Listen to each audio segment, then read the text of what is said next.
विकसित भारतच्या संकल्पाला बळ देणारा अर्थसंकल्प, केंद्र सरकारचा सन 2026 ते 27 चा केंद्रीय अर्थसंकल्प अर्थमंत्री निर्मला सीतारामन यांनी संसदेत सादर केला। यानिमित्त हिंगोली येथील भाजपा जिल्हा कार्यालयात थेट प्रक्षेपण पाहण्यासाठी विशेष कार्यक्रमाचे आयोजन करण्यात आले होते। यावेळी आमदार तानाजी मुटकुळे, भाजप जिल्हाध्यक्ष गजाननराव घुगे यांच्यासह जिल्हा व तालुका पदाधिकारी, कार्यकर्ते मोठ्या संख्येने उपस्थित होते। अर्थसंकल्पातील शेतकरी, महिला, युवक व मध्यम वर्गासाठीच्या घोषणांचे उपस्थितांनी स्वागत केले।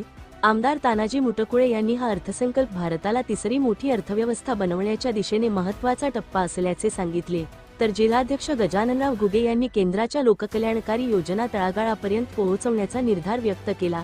हिंगोली लाईव्ह साठी चंद्रकांत वैद्य।